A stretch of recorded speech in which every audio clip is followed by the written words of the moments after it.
et les soutenir pour la grâce ce matin et voudrions vous accueillir tous en ce lieu dans le nom de Jésus. Soyez les bienvenus. Amen. Nous allons partager la parole de Dieu. La parole de Dieu, elle est vie, elle est esprit. Le Seigneur disait, c'est l'esprit qui vivifie. Et la chair ne sert de rien. Il a dit à ses disciples, les paroles que je vous ai dites, elles sont esprit et elles sont vie. Il nous est dit dans les Écritures que au commencement était la parole. La parole était Dieu. Elle était au commencement avec Dieu. Et que tout ce qui existe a été fait par la parole. Et rien de ce qui existe n'est sans la parole. En d'autres termes, c'est la parole de Dieu qui nous définit. C'est la parole de Dieu qui définit qui nous sommes et qu'est-ce que Dieu a prévu pour chacun de nous. C'est par la parole que la création existe. Et tout ce dont nous avons besoin ne peut venir à l'existence que par la parole de Dieu. Mais si nous avons besoin de la parole de Dieu, et les moments de goûter la parole de Dieu, c'est le moment de recevoir Dieu. Parce que Dieu, il est la parole. Il est dans sa parole, il est avec sa parole. Et il dit qu'il se tient toujours derrière sa parole pour la tester. Il veut la prouver, il veut la confirmer. Et moi, j'aime que l'on mette à l'épreuve Dieu par rapport à sa parole. J'aime la façon dont Israël priait Dieu. Il lui disait toujours, n'est-ce pas toi qui as dit? Quand il était dans une situation, il disait à Dieu, n'est-ce pas toi qui as dit? Alors le moment est là de prouver que c'est toi qui as dit.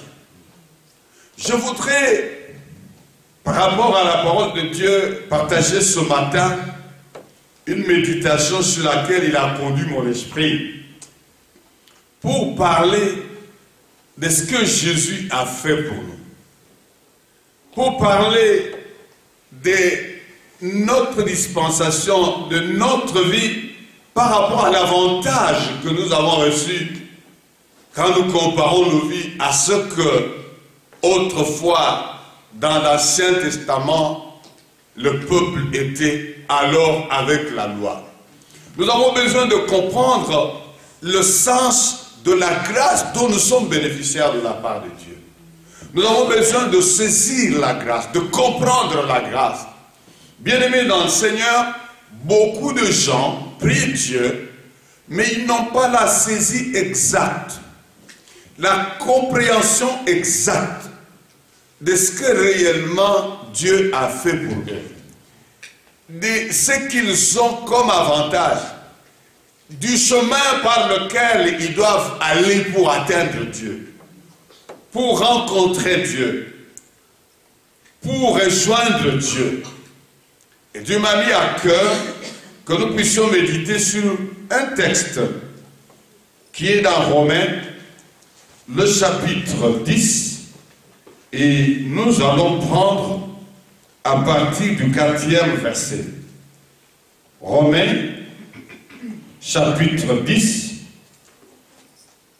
nous irons, comme je dis, à partir du 4e verset.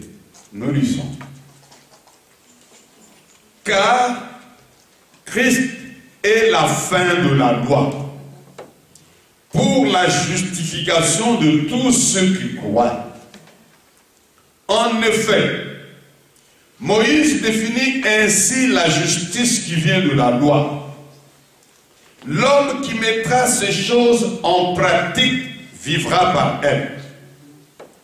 Mais voici comment parle la justice qui vient de la foi. ne dis pas en ton cœur, qui montera au ciel, c'est enfer le sang de Christ. Ou qui descendra dans l'abîme, c'est enfer remonter Christ d'entre les morts. Que dit-elle donc la foi? La parole est près de toi, dans ta bouche et dans ton cœur.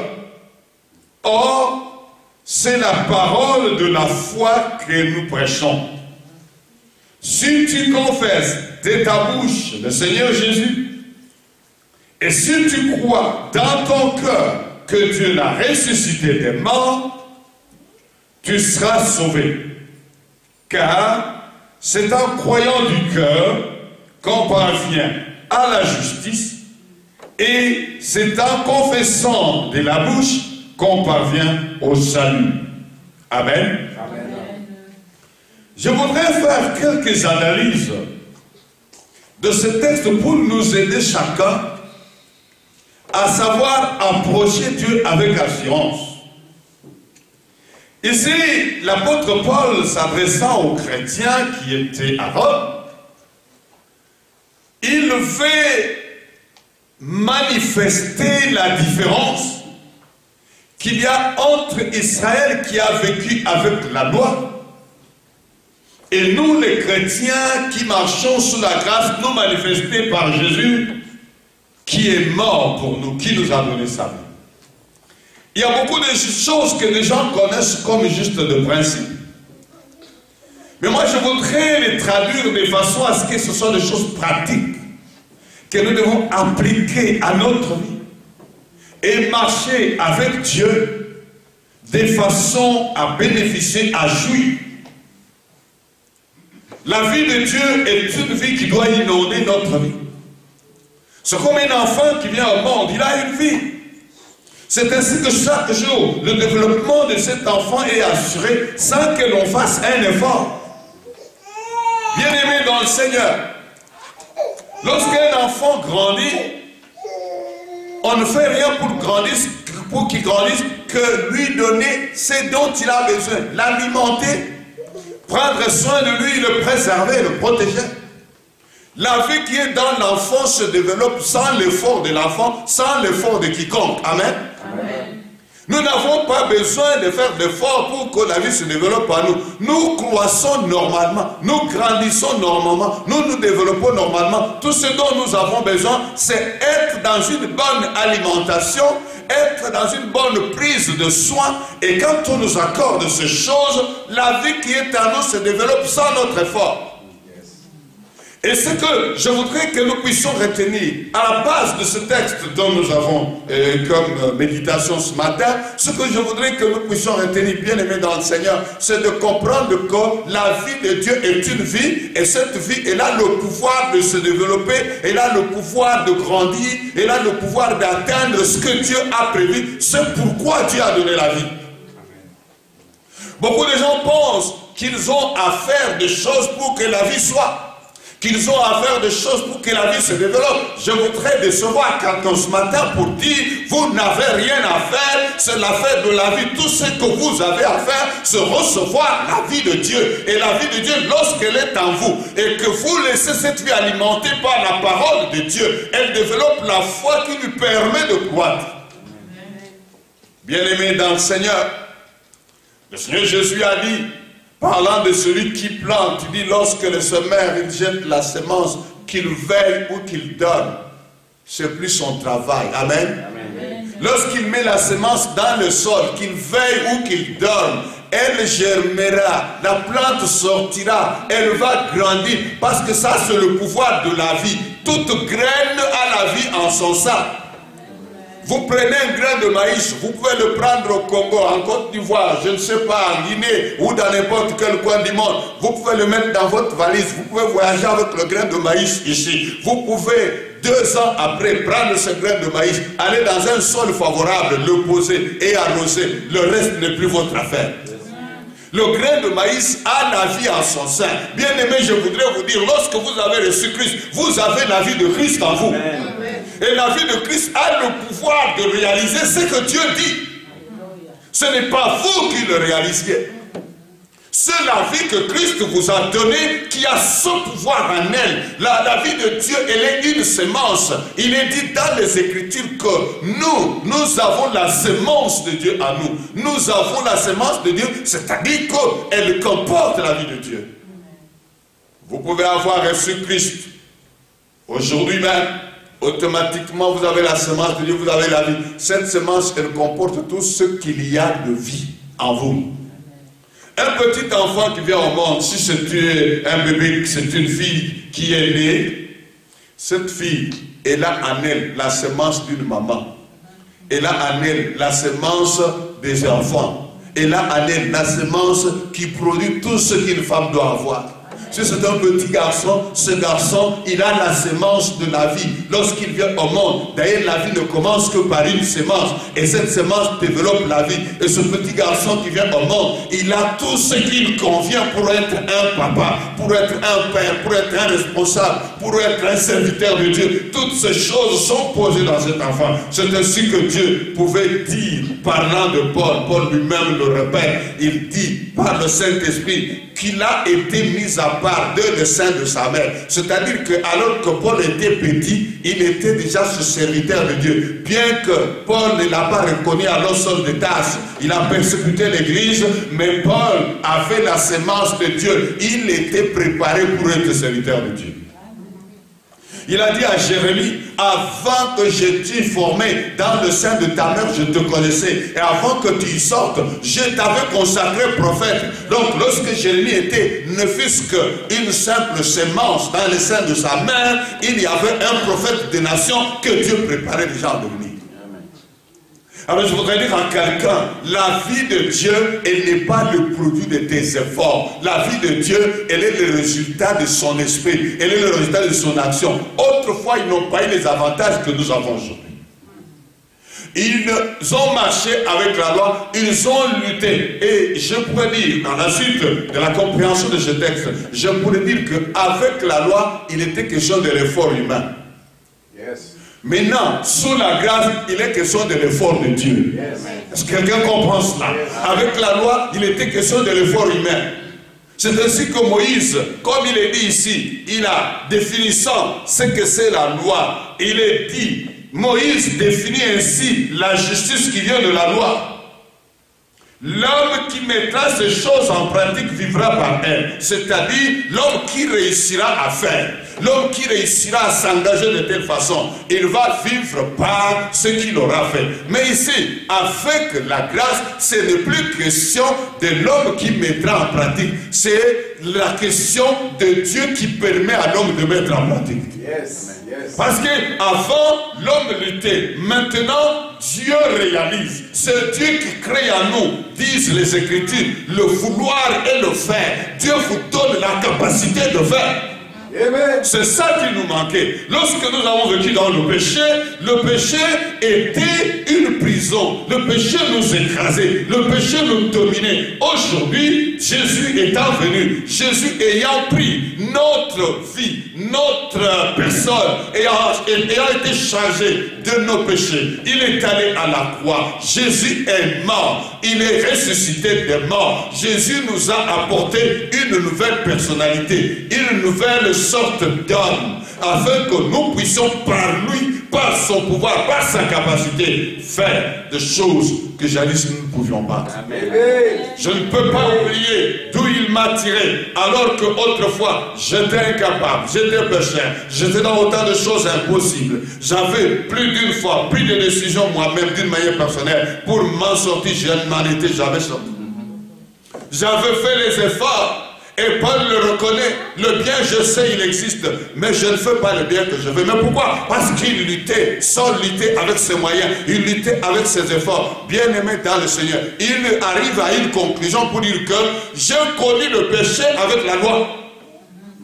Avec la loi, j'ai connu le péché, c'est-à-dire que la loi me condamna, mais montrant le péché, je me suis rendu compte que j'étais incapable. En fait, le but de la loi, c'était cela. C'est de nous rendre conscients de notre état de perdition, de notre état d'incapacité. Aucune personne sur la terre n'avait été capable d'accomplir la loi de Dieu. Yes. Ils ont lutté par leurs moyens. C'est pas arrivé. Et Galates le dit, il le démontre lorsque Paul écrit aux Galates. Les Galates qui avaient commencé à vouloir faire les pratiques des Juifs afin de plaire à Dieu. Ils ont accepté la circoncision, ils ont accepté beaucoup de choses parce que les Juifs les ont influencés. Et qui n'étaient pas d'origine juive, ils ont commencé à pratiquer la loi. Et Paul leur dit, mais cette loi, nos pères qui l'ont eue, ils n'en sont pas arrivés. Comment ils peuvent vous conseiller, vous, de faire l'effort pour vivre la loi? Non. Et ici, Paul dit, Christ est la fin de la loi. Amen. Et c'est là que je voudrais que nous puissions comprendre. Que ce soit pour nos prières, que ce soit pour notre marche avec Dieu, que ce soit pour tout ce que nous attendons de Dieu, Christ est l'accomplissement. Il est la fin. C'est-à-dire qu'il est là où la loi s'est arrêtée afin de déboucher dans autre chose. Il est la fin de la loi pour la justification de tous ceux qui croient. Donc tous ceux qui croient en Jésus, Christ est la fin de la loi. La loi s'arrête là-bas. Elle ne peut plus imposer ses exigences sur l'homme. Mais par contre, qu'est-ce qui se passe? Il ne veut pas dire que la loi cesse. La loi devient, comme il est dit dans les Écritures, nous le lisons dans l'Hébreu, il dit, j'inscrirai en ce jour-là ma loi dans leur cœur. Il dit, tous me connaîtront. Et personne ne dira à l'autre, connais Dieu. C'est-à-dire, lorsque vous recevez Christ, vous le connaissez. La parole de Dieu vient se révéler à vous, vient vous manifester Dieu, vient vous montrer les voies de Dieu. Et la parole de Dieu vient juste pour vous dire, vous êtes capable de, parce que la capacité vient de la vie qui est en vous. Ce n'est plus votre effort, ce n'est plus la question de votre lutte, vous luttons pour. Non. Votre foi reposant dans ce qui a été fait, dans la capacité qui vous a été donnée, vous découvrez que vous êtes capable de. C'est ça qui est important de comprendre. Et Paul dit, la foi dit un autre discours. La loi a dit, celui qui mettra en pratique, qui fera ces choses, vivra par ces choses. C'est-à-dire que tu vivras par ton effort, tu vivras par ta lutte, tu vivras par tes bagarres. Mais la foi, quand elle vient, elle parle d'une manière différente. La foi, elle dit, ne dis pas qui montera au ciel. C'est-à-dire que le ciel est trop loin pour toi. Mais comment, qui va monter pour aller prendre? Il dit non, si tu dis qui montera au ciel, se faire descendre celui qui est monté. Jésus est monté au ciel. Donc tu ne peux pas dire aujourd'hui, le ciel est trop loin, qui va monter pour prendre pour moi? Non, il dit, c'est comme tu faisais descendre celui qui est monté. Jésus est monté au ciel. Bien aimé dans le Seigneur, la Bible nous présente que le souverain sacrificateur qui marchait avec Israël, il entrait dans le tabernacle fait des mains d'homme. Il entrait avec le sang de brebis. Il allait plaider le pardon, la cause d'Israël qui avait besoin de la face de Dieu. Et il le faisait avec des choses passagères. Et ces sacrifices étaient renouvelables. Bien-aimé dans le Seigneur, le Fils de Dieu, Jésus, il est allé à la croix, il est mort, il est monté dans le ciel avec son propre sang. Il est allé dans le tabernacle, non fait des mains d'homme. Il est allé dans le tabernacle fait par Dieu. Parce que c'est ce tabernacle-là qui a été souillé par le péché. Il est allé dans ce tabernacle. Il a présenté son propre sang. Et il a obtenu pour nous un pardon éternel, bien-aimé dans le Seigneur. Le sacrifice de Jésus n'est pas renouvelable. Et alors dire qui montera dans le ciel, c'est comme vouloir reprendre le processus, le mécanisme pour refaire le sacrifice. Je suis venu dire à quelqu'un, Jésus est allé à la croix une fois pour toutes, il a vaincu, il est monté une fois pour toutes dans le ciel, il est allé avec son propre sang, il a plaidé votre cas. Aujourd'hui, vous avez le bénéfice du sang de Jésus qui a coulé à la croix. Vous avez le bénéfice de ce sang. Vous ne pouvez plus dire qui montera, il est monté à votre place. Vous n'avez plus besoin de dire qui descendra dans les abîmes, il y est descendu à votre place. Vous savez, lorsqu'il est allé à la croix, il est mort. Il s'est écrit, tout est accompli. Il est mort à ma place, il est mort à votre place. Et il a été enseveli parce qu'il fallait que nous mourions. Et le baptême est une manière d'exprimer cela. Mourir et ressusciter avec lui. En d'autres termes, lorsqu'il est descendu dans les profondeurs, c'était pour laisser enterrer notre nature de faiblesse, notre nature d'incapacité, notre nature qui ne pouvait pas nous permettre de jouir de la vie de Dieu. Il a enterré cette vie-là, bien-aimé dans le Seigneur. Et maintenant dit, qui ira là-bas pour moi? Ce qu'homme méprisait ce qu'il a fait. Ce qu'homme cherchait à recommencer ce qui a été fait. Le sacrifice de Jésus n'est pas renouvelable.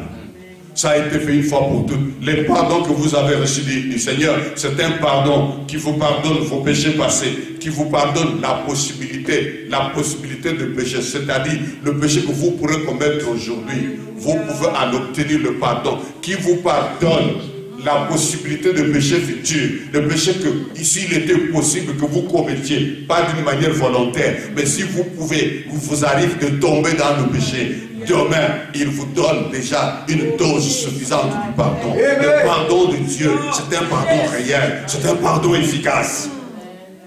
Le don de Jésus, le sacrifice qui a été fait à la croix, ce n'est pas un sacrifice renouvelable. C'est ainsi que Paul dit à ces chrétiens qui étaient sous des difficultés de comprendre le salut, la justification, les avantages qu'ils avaient auprès du Seigneur. Il dit non, ne dis plus qui montera pour moi. Non, tu es déjà monté. La Bible nous dit, dans Éphésiens il est dit, il nous a ressuscités ensemble. Alléluia. Lorsqu'il est entré dans les régions inférieures, il nous a pris de la vie pourrie où nous étions. Il nous a sortis de cette vie-là. Il nous a ressuscités ensemble avec lui, son fils Jésus, et il nous a amenés avec lui dans les lieux célestes, au-dessus des principautés, dominations, au-dessus de tout nom qui peut se nommer maintenant ou dans le siècle à venir. Il nous a mis la réalité de votre vie, mon frère, ma soeur. La réalité de votre vie, c'est que vous êtes assis au ciel, mais vous marchez sur la terre. Vous voyez cela? Vous êtes réellement assis au ciel. Et quelqu'un qui est dans une position assise, c'est une personne qui est en repos. Vous avez le contrôle des événements, le contrôle des situations, le contrôle de tout, parce qu'il vous a placé dans une position d'élévation, mais aussi une position de contrôle. Vous avez besoin de vous regarder de la manière dont il a dit que vous êtes. Vous n'avez plus à vous poser des questions, qui fera pour moi? Non, personne ne fera pour vous, parce que Jésus a déjà fait. Amen. Jésus a déjà fait. Vous n'avez plus besoin que quelqu'un vienne faire. Non. Ce qu'il fallait faire a été fait. Lorsqu'à la Pentecôte, le Saint-Esprit est venu sur les disciples et que Pierre s'est levé, il a commencé à parler à toute la foule qui était là, ils lui ont posé la question, homme frère, que devions-nous faire? Que devions-nous faire? Parce que le problème de l'homme, depuis que Moïse avait dit, celui qui mettra en pratique ces choses vivra par elle, l'homme veut savoir qu'est-ce qu'il doit faire. Qu'est-ce qu'il doit faire? Et Pierre n'a pas dit une liste de choses à faire. Il a dit, croyez et convertissez-vous donc. Et la promesse est aussi pour vous, pour vos enfants, et pour ceux qui sont au plus loin, en aussi grand nombre que Dieu les appellera. Amen. Nous avons besoin simplement de croire. Croire en quoi? Dans ce qui a été fait. Que devions-nous faire? Non, vous n'avez rien à faire. Ce qu'il fallait faire a été fait. Jésus l'a fait. Maintenant, ce que vous devez faire, vous, se croire en ce qu'il a dit. Et lorsque vous croyez, regardez-vous comme étant ce qu'il a dit que vous êtes. Parce que lui, il vous a changé. Il vous a transformé. Vous avez besoin de vous regarder tel qu'il a dit que vous êtes. Bien-aimés dans le Seigneur, j'aimerais que nous puissions compléter notre méditation avec un texte. Nous reviendrons peut-être encore à Romains. Mais je veux nous conduire dans 1 Corinthiens chapitre 15. Et nous lisons le verset 45. 1 Corinthiens chapitre 15, 45e verset. Voilà ce qui est dit. C'est pourquoi il est écrit. Le premier homme, Adam, devint une âme vivante. Le dernier Adam est devenu un esprit vivifiant. Amen. Amen. Qu'est-ce que cela signifie pour nous? Quel sens cela a pour nous ce matin? Alors qu'il nous est interdit de nous dire qui montera pour nous. Non, personne ne montera plus pour nous parce que nous sommes montés avec lui. Il nous a transportés dans le Fils, dans le royaume du Fils de son amour. Et dans le Fils, il nous a amenés, il nous a placés dans le lieu céleste. Donc nous sommes assis spirituellement dans le ciel. Nous sommes au contrôle de toutes choses, au contrôle d'événements, au contrôle des situations, au contrôle des problèmes. Alors il dit, le premier homme, Adam, devint une âme vivante. Et le dernier Adam, vous voyez la façon de parler ici. Il parle du premier homme, mais enfin du dernier Adam. Ça c'est très important de le comprendre. Le premier homme, c'est Adam que Dieu a créé. Mais Jésus, si on doit parler d'homme, on dirait le deuxième homme. Mais il n'a pas dit le dernier homme. Effectivement, il était l'homme suivant après Adam. Parce que Jésus est venu après beaucoup d'hommes, après Adam. Mais il est venu comme dernier Adam. Et pour comprendre pourquoi dernier Adam, il faut comprendre qu'est-ce que c'était la vie d'Adam, la situation d'Adam, les problèmes d'Adam. Bien aimé dans le Seigneur, Jésus est venu pour terminer avec la race d'Adam sur la terre. C'est pour cela qu'il a été le dernier Adam. C'est-à-dire qu'après Jésus, pour ceux qui croient en lui, il n'y a plus d'Adam, de succession d'Adam, de succession de problèmes d'Adam, de succession de maladies d'Adam, de succession de pauvreté d'Adam, de succession d'incapacité d'Adam. Il n'y en a plus. Jésus est venu le dernier Adam. Il est venu mettre un terme sur la terre à la génération d'Adam. Et il a instauré la génération de Jésus, la génération des fils de Dieu. Yes. Et dans le texte dont nous poursuivons l'étude dans Romains, la suite, il dit que la création soupire, elle gémit après la révélation du Fils de Dieu. Les fils de Dieu, ce sont ceux que Jésus a amenés sur la terre. Et Jésus entrant dans le monde, il a dit, mais voici, moi et les enfants que tu m'as donnés, nous sommes des signes et de présages. Bien aimés dans le Seigneur, il faudrait qu'en tout lieu où nous arrivons, nous soyons des signes et de présages. Que là où les choses sont différentes, difficiles et compliquées, que pour nous, nous soyons des signes et de présages. Nous soyons des sujets de questionnement, des sujets d'interrogation. Que les gens se disent, mais qui est celui-là? Vous savez, lorsque le Fils de Dieu était avec les disciples, un jour ils sont dans la barque, la tempête surgit, il ordonne à la tempête de se taire. Ses propres disciples disent, qui est celui-ci? Vous voyez? Sujet d'étonnement. Qui est celui-ci? À qui obéissent même le vent? Vous savez qu'il vous a donné la même autorité, le même pouvoir, la même vie. Parce qu'il est allé avec votre vie de faiblesse, d'incapacité dans la tombe. Il vous a sorti, ressuscité avec une vie d'en haut. Une vie spéciale. Une vie du ciel. Nous avons besoin, bien aimés dans le Seigneur, de prendre conscience de qui réellement nous sommes. Le problème n'est pas du côté de Dieu. Le problème n'est pas que Dieu ne veut pas le faire. Non, le problème c'est que nous ne voulons pas le croire. Yes. Nous le faisons tellement haut, tellement grand, tellement élevant que nous nous disons que ce n'est pas possible. Non, moi je viens vous dire dans le nom du Seigneur que c'est possible parce que c'est la vie que Dieu vous a donnée. La vie que Dieu vous a donnée est une vie spirituelle, est une vie spéciale, est une vie surnaturelle, est une vie d'en haut. Ce n'est pas une vie de la terre, afin que les choses de ce monde constituent des obstacles, des impossibilités sur votre chemin. Non, Dieu vous a donné une vie spéciale, une vie qui est au-dessus de toute autre chose. Alors il dit, le dernier Adam. Ainsi, si nous devons mieux comprendre, bien aimé dans le Seigneur, c'est que lorsque Jésus est allé à la croix, Jésus avait pris Adam avec lui. Parce qu'il était le dernier Adam. Donc il était Adam. Vous étiez Adam. Parce que nous avions tout ce qui était d'Adam. Nous étions nés avec Adam dans son sang en nous. Yes. C'était notre hérédité. C'était Adam. Et Jésus a pris, vous a pris, m'a pris. Et nous a amenés à la croix. Romains chapitre 8, yes. Versets 1 à 3. Yes. Nous rentrons dans Romains, chapitre 8, 1 à 3. Oh, Dieu est bon. Il nous aime tellement qu'il a fait ces choses pour nous. Romains 8, 1 à 3. Il n'y a donc maintenant aucune condamnation pour ceux qui sont en Jésus-Christ. En effet, la loi de l'esprit de vie en Jésus-Christ m'a affranchi de la loi du péché et de la mort. Car, chose impossible à la loi, parce que la chair la rendait sans force, Dieu a condamné le péché dans la chair en envoyant à cause du péché son propre Fils dans une chair semblable à celle du péché.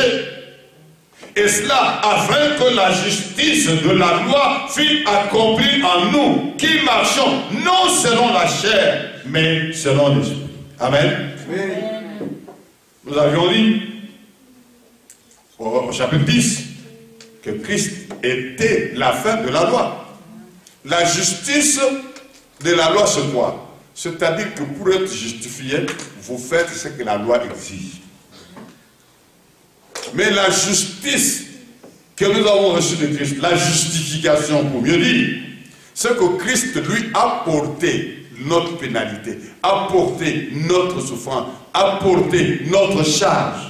Vous savez, pour mieux peut-être illustrer la différence entre la loi et la justification que nous avons par grâce, je veux prendre une image. Si je suis appelé à porter un bagage, ce bagage va exercer un poids sur moi parce qu'il y a une loi qui fait qu'il en soit ainsi. Et cette loi, c'est la loi de gravité ou la pesanteur. Si nous pesons, c'est en fonction de l'attraction que tout subit sur la terre pour être attiré vers le bas. C'est que mon poids va dépendre de cette attraction et du poids que je fais. Et c'est comme ça que je sens que ça pèse, c'est-à-dire que l'attraction est forte. Si je porte un bagage, je vais sentir le poids du bagage, je vais avoir mal au bras, parce que l'attraction est forte. Maintenant, je peux prendre un petit poids, prenons une Bible, je la porte. Mon poids résistant à la force d'attraction, au poids de la Bible que j'ai en main, je veux supporter la Bible.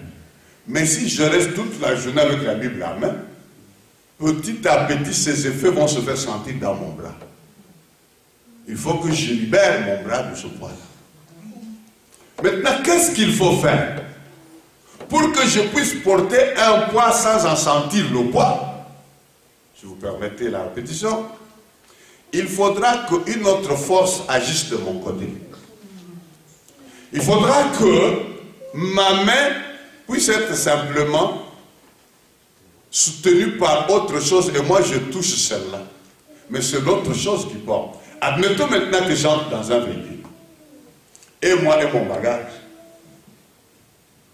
Je peux aller à des longues distances. Je vais me fatiguer peut-être d'être assis, mais je ne souffrirai pas le problème du poids d'être debout et de marcher. Alors je vais prendre l'image plus simple que les techniciens ont trouvée. Il n'est permis à aucun être, sauf les oiseaux, de voler, de résister à l'attraction, la pesanteur, qui est une loi. La loi est une chose qui s'oppose à tous.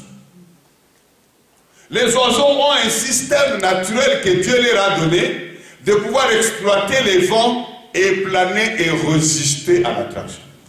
Toute autre chose est ramenée vers le bas, à moins qu'elle ne pèse pas. Et les techniciens, les savants, se sont dit, comment pouvons-nous voler comme des oiseaux sans subir la loi? Et pour cela, ils ont trouvé qu'il faut opposer à la force qui attire une force qui résiste. Amen. Amen. Et qu'est-ce qu'ils ont fait? Ils ont fabriqué le moteur à réaction. Ils l'ont posé sur l'avion. Et maintenant, quand ce moteur est tourné, le moteur propulse l'avion et l'avion oppose à l'attraction une force qui résiste à l'attraction. Ainsi, quand il tourne, il vole plus haut encore, parce qu'il résiste à l'attraction, bien que portant des gens, il peut planer, n'est pas descendre, parce qu'il y a une force qu'il développe qui résiste à l'attraction. Bien-aimé dans le Seigneur, ce qui se passe, lorsque Jésus vient dans notre vie, Jésus déploie la vie, l'esprit de vie, la vie de Dieu, et laisse cette force qui est opposée à la force d'attraction. Bien-aimé dans le Seigneur, plus vous vous développez dans la vie de Dieu, plus vous planez, le péché n'a pas d'effet sur vous. Et c'est ainsi qu'il dit, le péché n'aura donc pas de pouvoir sur vous, il n'aura pas d'action sur vous, parce que l'action du moteur qui est en réaction, qui est en vous, le Saint-Esprit, s'oppose à l'attraction du péché et vous permet de planer. C'est ainsi que vous êtes différents, vous n'êtes pas comme tous les autres. Et le problème, c'est que les chrétiens, ils se regardent comme s'ils étaient comparables à tous les autres. Non, vous êtes différents. Même si nous vivons sur le même sol, dans le même pays, dans les mêmes maisons, nous ne sommes pas les mêmes personnes. Lorsque nous vivons, nous résistons à l'action de l'ennemi. Satan n'a aucun pouvoir sur vous. Les démons n'ont aucun pouvoir sur vous. Parce qu'en vous, il y a une puissance qui résiste. Et la puissance qui résiste, c'est l'esprit que Dieu vous a donné. L'esprit que Dieu vous a donné vous donne le pouvoir. Vous pouvez planer. Là où tout le monde sombre, vous planez. Là où tout le monde s'écroule, vous planez. Et moi, je suis venu dire à quelqu'un, découvre qui tu es en Jésus. Marche désormais d'une manière conséquente de la vie que tu as. Et c'est ainsi que Jésus, lorsqu'il est allé à la croix, il a pris ta vie, il a pris ma vie, il a pris Adam, parce que nous étions tous en Adam. Le thème principal, lorsque vous lisez la lettre aux Romains, vous allez trouver il y a en Christ et en Adam. Yes. Autrefois en Adam, nous étions incapables, nous étions ceci, nous étions ça, nous étions ça, nous étions ça. Mais maintenant, lorsque nous sommes rentrés en Christ, nous sommes sortis de tout ce qui était en Adam. Nous avons lâché l'héritage d'Adam. Nous avons lâché les incapacités d'Adam. Nous avons lâché les maladies d'Adam, les possessions d'Adam. C'est ainsi qu'aujourd'hui, vous pouvez instruire et le diable va se soumettre. La Bible me dit, résistez au diable et il fera loin de vous. Il ne fuit pas loin de tout le monde. Il fuit loin de ceux qui sont en Christ. Ceux qui sont en Christ, ils ont vaincu Satan. Ceux qui sont en Christ, ils sont bénis. Ceux qui sont en Christ, lisez bien les épîtres. Vous rencontrerez toujours dans les lettres de Paul, en Christ, en Christ, en Christ. Il dit, vous avez tout pleinement en lui, lui qui est Christ, qui est le chef de toute autorité et de toute domination. Vous avez tout pleinement en Christ. En lui vous êtes, en lui vous avez, en lui vous avez été, en lui, c'est toujours en lui. Il a fait de vous autre chose. Donc, il est venu avec Adam, disais-je, il a amené Adam à la croix.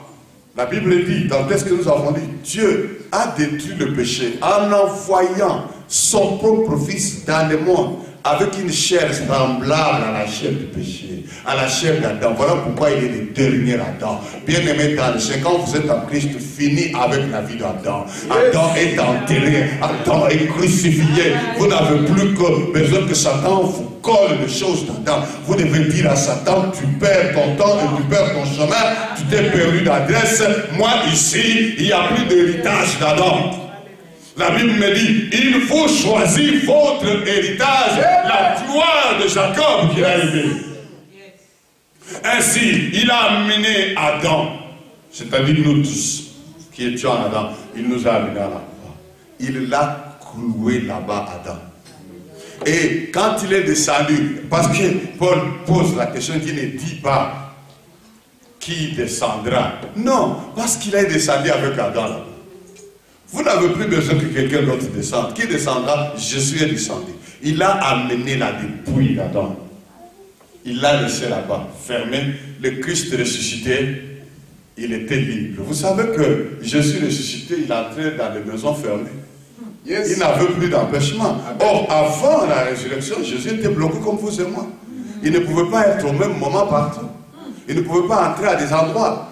Si, il ne pouvait pas. Non, parce qu'il était dans le corps d'Adam. Il était le dernier Adam. Il souffrait d'être Adam, d'être empêché, d'être bloqué. C'est ainsi que pour entrer à Jérusalem, ils pouvaient demander qu'on le cherche une ânesse et prendre la note de cette ânesse et monter dessus. Mais aujourd'hui, Jésus est ressuscité, il est partout. À ce moment où nous l'évoquons ici, seulement dans cette ville, il est partout, on l'évoque.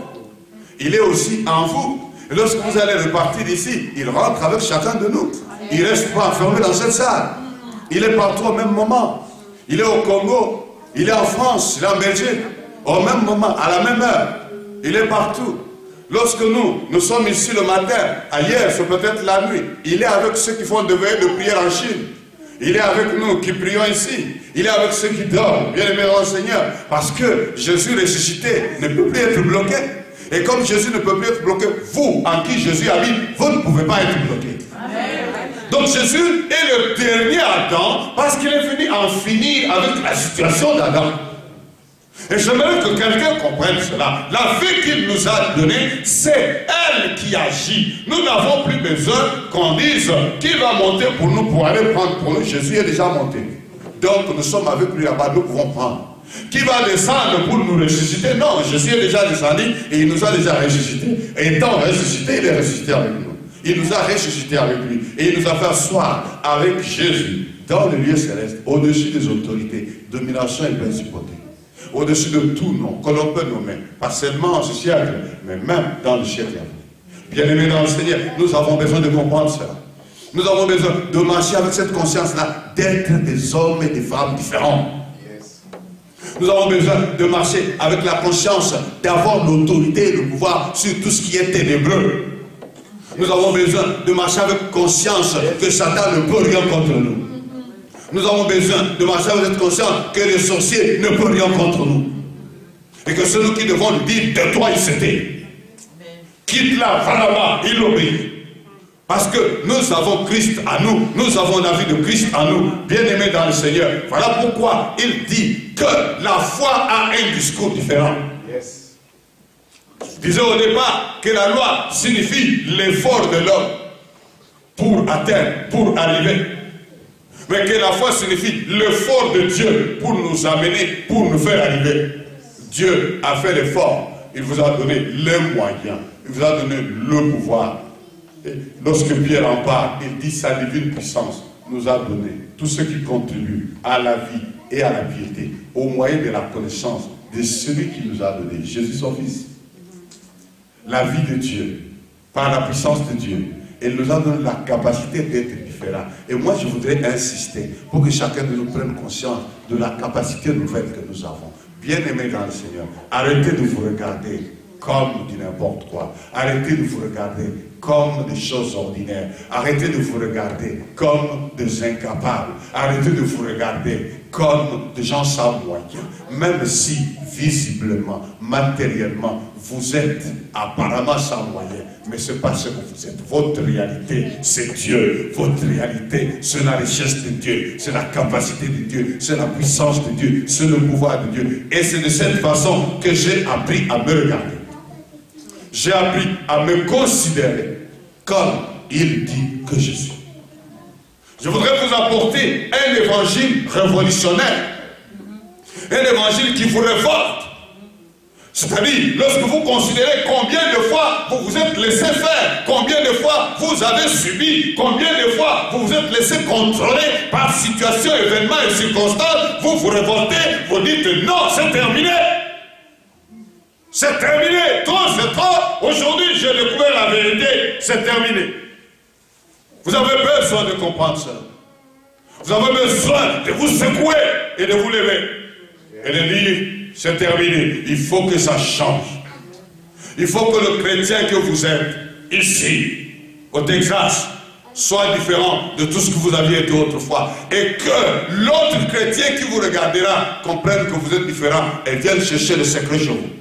Vous voyez, qu'est-ce qui a amené Nicodème chez Jésus? Jésus à l'époque était un homme comme vous et moi. Il était né Adam, il était encore dans Adam. Lorsque vous lisez l'introduction de Romains, il dit l'évangile qui concerne Christ, né de la postérité de David selon la chair, mais déclaré fils de Dieu avec puissance par sa résurrection d'entre les morts. C'est quand il est ressuscité de mort qu'il a prouvé qu'il était fils de Dieu. Ce que le diable lui demandait, si tu es fils de Dieu, fais ceci pour prouver. Lui, il savait quand est-ce qu'il allait le faire. Il savait quand est-ce qu'il allait faire au diable la démonstration pour lui dire qu'il est fils de Dieu. Ce n'était pas ce moment-là. Il voulait que Jésus prouve qu'il était fils de Dieu. Non, ce n'était pas ce moment-là. Il avait faim à ce moment-là comme tout homme. Il était fatigué comme tout homme. Il avait soif comme tout homme. Mais lorsqu'il est sorti de la tombe, c'était un autre Jésus. C'était fini. Les militaires qui gardaient la tombe, ils étaient tombés raides morts. Lorsqu'il est sorti, vainqueur de la mort. Lorsqu'il est sorti, triomphateur. Et vous, vous avez la vie de Christ aujourd'hui. La Bible dit dans l'épître de Jean, tel il est. Jésus, tel nous sommes dans ce monde. Il ne dit pas au ciel où nous serons. Non, il dit ça à l'indicatif présent. Tel il est, tel nous sommes. Amen. Et je vais dire à quelqu'un, tel Jésus assis sur le trône est aujourd'hui, tel tu es aujourd'hui, sur cette terre. Et quand tu marches sur la rue, les forces des ténèbres, les principautés et puissances doivent réaliser la puissance, la richesse, la sagesse infiniment variée de Dieu. C'est ce qu'il dit dans l'Écriture. Quand vous croisez les démons, quand vous croisez les gens qui sont dans les ordres mystiques et tout ça, ils doivent voir en vous quelque chose qu'ils ne peuvent pas comprendre. Parce que vous, vous êtes du très haut. C'est ainsi que nous avons besoin de le réaliser. Nous avons besoin de le comprendre. Nous avons besoin de nous regarder tel qu'il dit que nous sommes. Bien-aimés dans le Seigneur. Je voudrais que Dieu nous fasse grâce. Je voudrais que Dieu continue à nous parler. Même dans nos maisons. Qu'il vous donne des visions. Qu'il vous envoie des anges vous parler. Qu'il vous révèle à vous-même. Qu'il vous révèle le royaume auquel vous appartenez. Je disais que ce qui a attiré Nicodème à Jésus, c'est la vie du royaume. Lorsqu'il a regardé Jésus, il a vu Jésus faire. Il a vu Jésus parler. Alors qu'il était envoyé pour arrêter Jésus. Et il a dû dire à ceux qu'il avait envoyés, lui et son équipe, jamais homme n'a parlé comme celui-là. En d'autres termes, celui-là n'est pas un homme ordinaire. Vous comprenez? Vous nous avez envoyé arrêter quelqu'un qui n'est pas homme. Jamais homme n'a parlé comme celui-là. Jamais homme n'a agi comme celui-là. Jamais homme n'a fait comme celui-là. Mais ces qualités de Jésus, ces qualificatifs de Jésus, j'aimerais vous dire quels sont les vôtres aujourd'hui. Lisez bien la Bible. Lisez bien le Nouveau Testament, les épîtres. Allez à l'Apocalypse. Vous allez vous rendre compte que vous n'êtes pas n'importe quoi. Vous devez vous regarder avec la valeur que Dieu vous donne. Aujourd'hui, c'est Dieu qui fait l'effort pour que vous vous soyez, pour que vous paraissiez, pour que vous viviez. Je ne dis pas que vous n'ayez plus de décision à prendre, parce que tout passe par votre décision. Pour marcher avec Jésus, vous qui décidez de marcher avec lui, et le reste, celui qui fait. Il vous donne la capacité. Lorsque je suis venu à Jésus, moi, j'ai fui l'église étant jeune, parce que je pensais que la vie de l'église, elle allait dépendre de mes capacités et de mes moyens. Et je me suis trouvé sans moyens et sans capacité. Parce que tout ce qu'on disait à l'église, c'était des choses que je ne pouvais pas faire. Je connaissais toutes les listes des choses qu'il ne fallait pas faire. Ne faites pas, ne faites pas, ne faites pas. Mais est-ce que j'avais la capacité de ne pas faire? C'était là mon problème. Mais lorsque j'ai rencontré Jésus, toutes ces choses qui étaient pour moi des empêchements, toutes ces choses qui étaient pour moi des blocages, elles sont tombées. Lorsque j'ai pris la décision de dire Jésus, je t'accepte, je vais marcher avec toi. Jésus, je veux que tu me conduises. Et à partir de ce moment, les choses ont changé. Ma vie a changé. Si je me mettais à raconter des témoignages de tout le temps que j'ai marché avec lui jusqu'aujourd'hui, je ne sais pas s'il y aura des années suffisantes pour que je relate cela. Mais j'aimerais vous dire la vérité, c'est que vous êtes plus que le vous que vous connaissez en vous. Vous êtes plus que ce que le monde pense que vous êtes.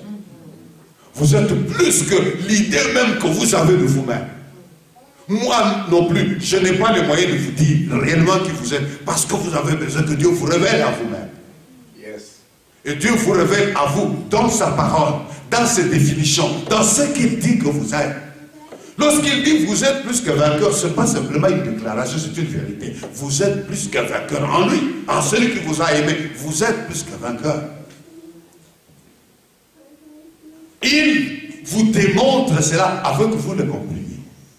Que dirons-nous donc à l'égard de ces choses? Paul pose la question. Si Dieu est pour nous, qui sera contre nous? Ce texte a le sens de qui nous combattra. Si Dieu est pour nous, qui nous combattra? Dites-moi, qui peut vous combattre? À moins que vous-même, vous laissiez faire. Vous laissiez combattre. Vous avez besoin de prendre conscience de qui vous êtes. Et quand vous parlez à Dieu, parlez en termes de qui vous êtes. Et le texte de Romains chapitre 10, je vais rentrer là-bas. J'avais promis que nous allons rentrer là. Et je m'en vais clôturer notre partage.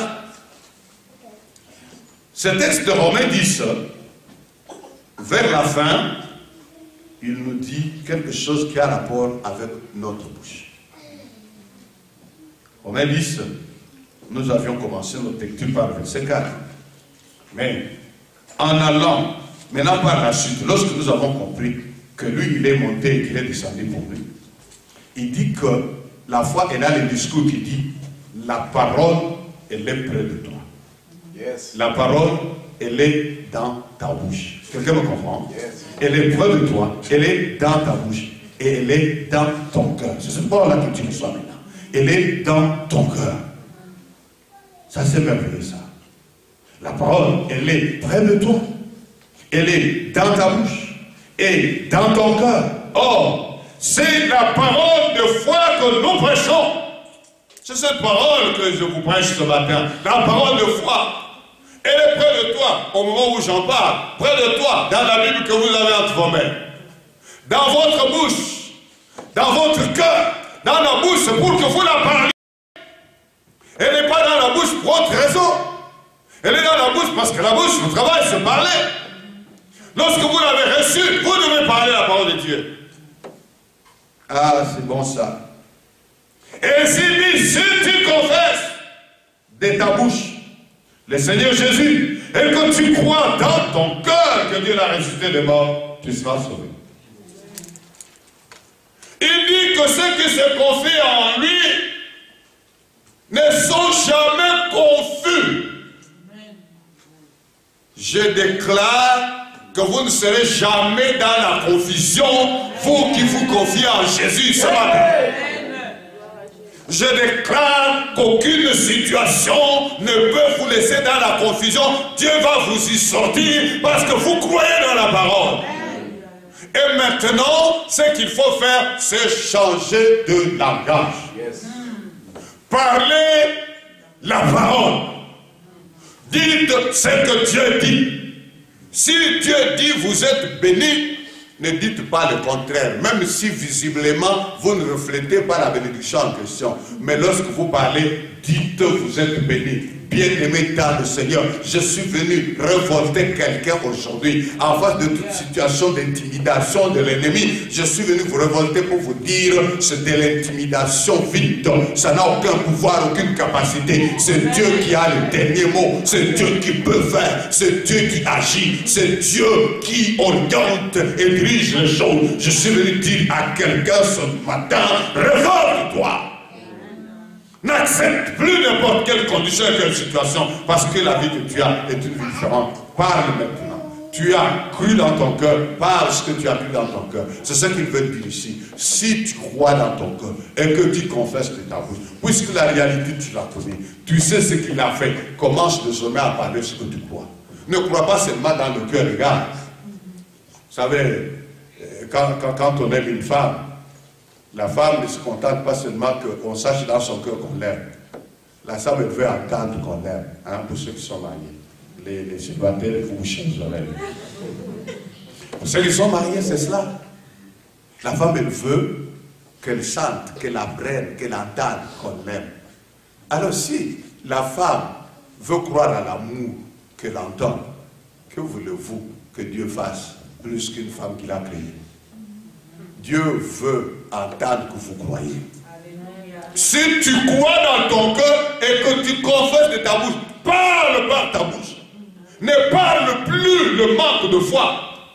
Ne parle plus les négatifs. Ne parle plus l'impossible. Même si ça apparaît impossible. Abraham était dans la situation d'impossibilité à cause de l'âge. Mais la Bible dit qu'il ne douta point par incrédulité à cause de la réalité visible. La réalité, c'est ce qui apparaît, mais la vérité, c'est ce que Dieu dit. La réalité change. Ce que je suis aujourd'hui ne sera pas toujours la même chose demain. Mais la vérité que Dieu dit ne change pas, quelles que soient les situations ou les conditions. Et je suis venu, moi, vous parler de la vérité. Je suis venu vous dire que ce que vous êtes est ce que Dieu dit. Et ce que Dieu dit ne changera pas. La réalité, les conditions actuelles dépendent de la réalité d'aujourd'hui. Mais demain, quand Dieu va changer les réalités, les choses vont changer, la vérité va triompher. Vous avez besoin de comprendre cela. Voilà pourquoi vous ne devez plus vous laisser faire par des discours qui se fondent sur ce que vous voyez. Comme je disais l'autre fois, nous marchons par la foi et non par la vie. Nous ne marchons pas parce que nous regardons, parce que ce que nous regardons ne dépend que d'aujourd'hui, mais demain, ce sera autre chose. Dieu va changer les circonstances. Vous savez, quand dans les délivrances, vous priez pour quelqu'un qui a des manifestations démoniaques, vous dites à l'esprit impur, sort, il vous dit, je ne sors pas. Ce n'est pas que il vous dit la vérité qu'il ne va pas sortir. Non, il vous ment. Et vous pouvez perdre le temps à continuer à insister. Sors, lui dit, je ne sors pas. Sors, lui. Et il vous fait gagner le temps. Parce que, et il vous fait perdre le temps, je vous le dis. Parce qu'il veut tester ce que vous croyez à l'ordre que vous donnez. Mais si vous lui dites, sors, il dit, je ne sors pas. Il dit, tu es déjà sorti. Parce que tu sais que tu ne peux pas rester là-bas. C'est terminé. Vous commencez à louer Dieu. Alléluia. Merci Seigneur. Parce que la personne est libérée. Vous ne verrez plus la manifestation de mondial là-bas. Amen. Il est parti. Yes. Vous n'avez pas besoin de passer des heures et des heures en donnant ce sera une autorité entre ici, une autorité entre dans cette salle. Et qui ordonne que tous nous sortions. Il va encore insister pour que nous nous fassions attendre. Si un policier entre ici, il se rend compte que nous sommes une organisation ou une réunion non autorisée. Il vous dit, out, everybody, out. Je crois qu'il y en a même qui courront plus que le temps qu'il ait terminé la phrase. Ils sont déjà très loin. Parce qu'ils ne veulent pas avoir de problème. C'est comme ça qu'on agit. Avec l'institution d'une autorité. Et nous sommes des autorités. Bien-aimés dans le Seigneur. Dans les mondes spirituels, nous sommes des autorités. Nous avons pouvoir et autorité sur toutes choses. Et nous devons parler selon ce qu'il a dit. Nous devons déclarer ce qu'il a dit. Nous devons voir selon ce qu'il a dit. Et le monde soupire après la révélation de fils et filles de Dieu. Et vous êtes ce que la création elle-même veut voir. Vous savez, avant que nous on vienne dans cette salle, elle servait à autre chose.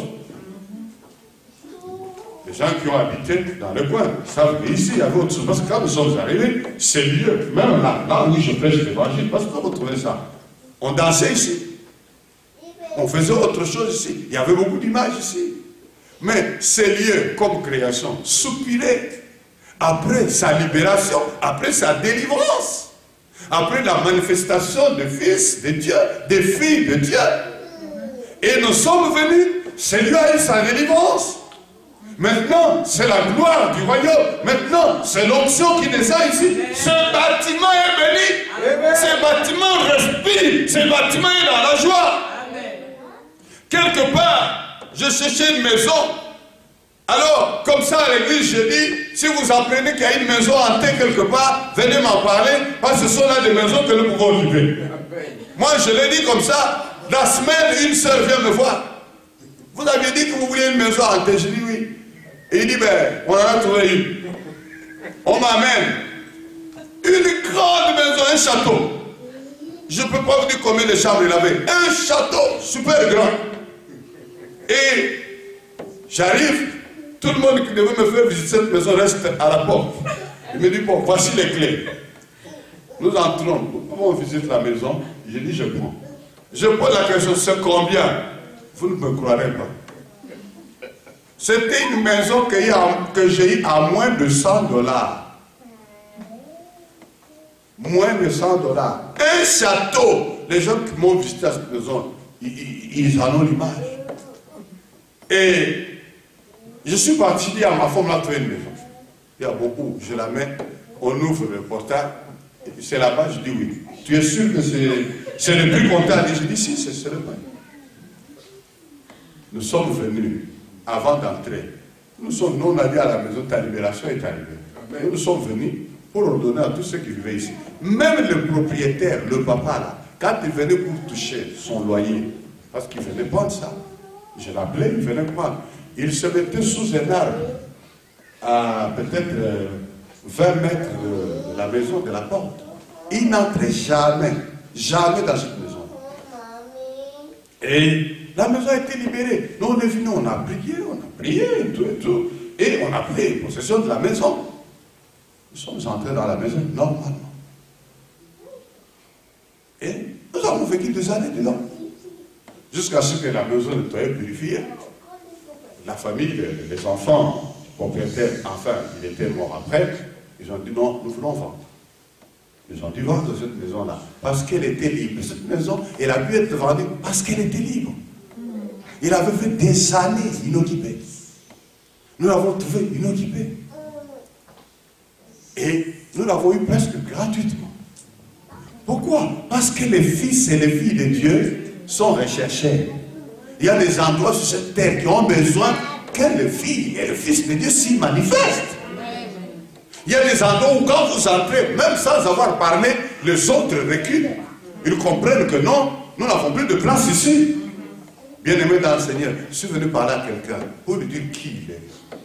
Quand vous entrez dans une entreprise, vous entrez dans un emploi quelconque, vous n'êtes pas n'importe qui. Même si vous faites le même travail avec tout le monde, quand vous venez, vous arrivez là-bas, vous confessez votre Dieu, vous confessez la Seigneurie du Christ, vous dites que vous êtes les patrons spirituels là-bas et vous contrôlez toutes choses. Vous venez trop tôt, vous parlez. J'ai travaillé quelque part où il y avait un jeune homme qui était dactylographe dans un bureau. Il ne parlait que des insanités. Quand il voyait les femmes, il disait des bêtises. Mais j'ai dit, mais Seigneur, qu'est-ce qui se passe? Pourquoi ce jeune homme parle comme ça? Et j'ai reçu la parole, il dit, c'est toi qui le laisses venir. Mais comment moi? C'est parce que c'est lui qui parle. Il dit, non, tu ne lui as pas interdit. Je veux lui parler. Non, non, tu parles à celui qui lui fait parler ces choses. Ah bon? Je suis venu tôt le matin au bureau. Je suis entré là-dedans. J'ai dit, au nom de Jésus, toi, esprit qui agit dans cette. Et ce monsieur, je ne veux pas citer son nom, il peut toujours suivre les messages quelque part. Hein? Et toi, je t'interdis désormais de te manifester en ma présence en ce lieu. Et c'était fini. Je suis allé m'asseoir à mon bureau. Il est venu, il s'est mis là-bas. En murmurant, je dis, je te rappelle. J'étais interdit de te manifester au travers de ce garçon devant moi. Et tant que j'étais assis là, le monsieur ne parlait plus de bêtises. Quand je bougeais, je reviens, je le trouve excellent, j'arrive, il perd la file d'idée. Ah, j'ai dit, le moment est bien placé. Je lui ai dit, je peux t'inviter à une réunion. Il a dit, ah bon? Où? Moi, je t'invite à un repas. Alors, je l'ai invité à une réunion des hommes d'affaires du plein évangile qui se faisait dans un hôtel, dans un restaurant, l'après-midi. Nous sommes allés avec lui. Dans un hôtel de classe, il était content de venir. Je ne lui ai pas dit que c'était l'évangile. J'ai dit, viens, on va voir. Quand il est venu là-bas, c'est moi qui devais exhorter, j'ai exhorté. Ce jeune homme a reçu Christ.